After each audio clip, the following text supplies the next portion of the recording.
Can you imagine if a girl was kidnapped, locked up and held captive for about 7 years in a narrow and shabby room more like a warehouse, and worst of all, that the girl was pregnant by her abductor? Everything will be revealed in the plot of this film.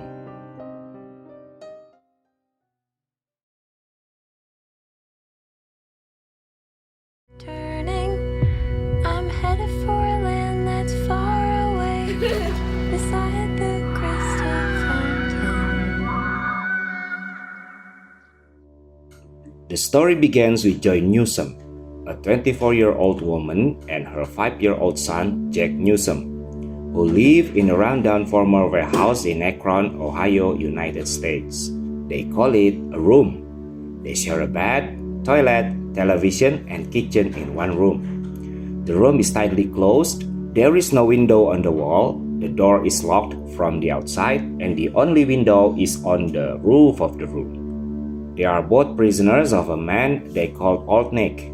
He is Jack's biological father, who kidnapped his mother, Joy, 7 years ago. Joy has no choice but to survive for her son, who is suffering from malnutrition and depression due to inactivity with the outside world. Joy assures Jack that only the room and its contents are real and the world only exists on TV. They live with all limitation, but still Joy keeps the spirit for the sake of his son. One day, Old Nick tells Joy that he has lost his job and threatens Joy that he will no longer be able to supply all of her needs. One night, Jack was curious about Old Nick, what he looked like and what kind of person he was. When Old Nick was going to sleep with his mother, he went into the closet and slept in it, the routine he always did when Old Nick would make out with his mother. Jack came out of the closet and looked at his biological father's face. The next morning, Joy was shocked when she woke up and saw Old Nick interacting with his son, then slapped him. As a punishment, Old Nick turned off the electricity to the room so all electronic equipment could not be used. During the power cutoff, Joy told Jack about the real world, but Jack did not immediately believe and was curious about the world. Joy tries really hard to tell Jack that the world is so big and explains that outside of the room there is another room, but again, he still doesn't believe it and always associates all the things with TV, because that's the only thing he thinks is alive and real. Desperate with the situation and also Jack, who still doesn't understand about the world, makes Joy think of planning an escape. Joy told Jack to pretend he was sick. Then he called Old Nick to come to his room and told him to immediately take Jack to the clinic, but his efforts were in vain. Old Nick decided to go alone and buy medicine for Jack.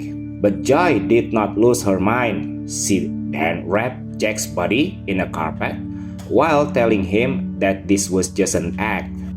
He told Jack to ask for help when Nick's old car reached the crowd. Then Old Nick came. Joy cried in panic and told him that Jack had died. Then she told Old Nick to bury him and forbade him to open the vault of the carpet where Jack's body was wrapped, with the excuse that he could not bear to see his son's corpse. Believing all the stories, Old Nick then obeyed all the words of Joy. He put Jack in the back of his pickup car. Then Old Nick left. When the car was already running, Jack unfolded the carpet, and he was so stunned when he saw the sky and the outside world for the first time. When Nick's car stopped at the traffic light, Jack immediately jumped and asked for help. A man with his pet dog approached Jack but was blocked by Old Nick. Then the man managed to contact the police because he saw the suspicious behavior of Old Nick. Feeling cornered, Old Nick immediately stepped down the gas and ran away. The police finally arrived and asked for information from Jack. He was so shocked and remained silent. He only said the word "Ma." Do you have a mom, Jack? Jack looked stressed, but the police finally managed to find where Jack lived based on his story and led the police to find where he lived as well as find Joy and take them to the hospital safely. What a very touching moment.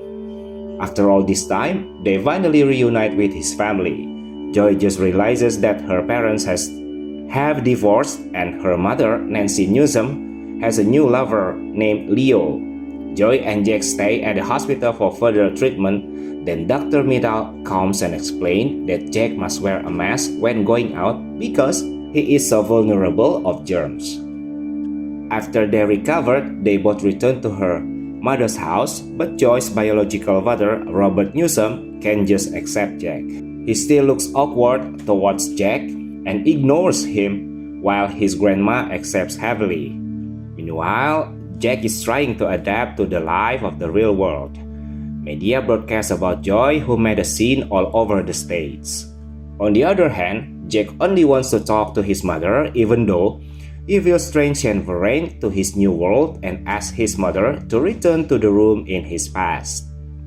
Joy and Jack met Leo when they arrived home. Leo seems to be friendly with them. He prepares some food and also makes juice for Jack.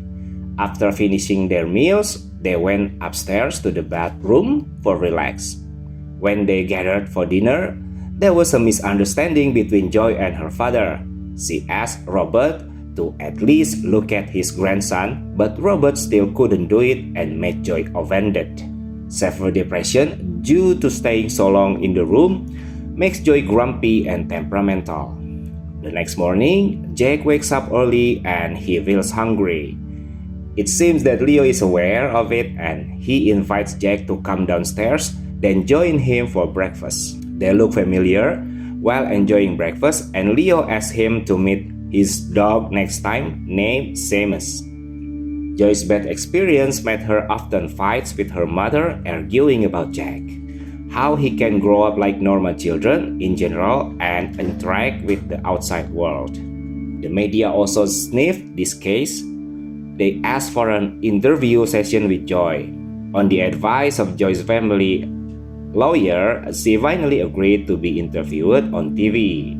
When the interviewer said why she let Jack be taken away by Old Nick by faking his death, he just kept silent while holding back his emotions. Then she said that they had no idea what was going on that time. Joy feels guilty and increasingly stressed by the situation. She attempts to commit suicide, but Jack finds her in the bathroom unconscious and then rushed to the hospital to be treated. While his mother was in care, Jack began to adjust to his new life. He began to interact with his new family, playing with Seamus, Leo's pet dog, and making friends with boys his age. One day, Jack believed that his long hair could heal his sick mother. So he asked his grandmother to cut his hair and give the haircut to her mother as a strength for her. Joy recovers and returns home. She apologizes to Jack for her stupid act. He also thanked Jack that he was willing to cut his hair and save his life again. Jack seems to be getting used to his new life. He has spent a lot of time traveling and getting to know something new. Jack asked his mother one last time that he wanted to visit their room back then. With a police escort, they went to the house. When he arrived, Jack felt confused and strange. He said that the room had shrunk and became a very different place when he was still there. Then Joy took him home, but Jack asked his mother to say goodbye to the room and left the room where the misfortune begins and ends. That's all the stories. Please share, like, and subscribe to the channel. Then, goodbye.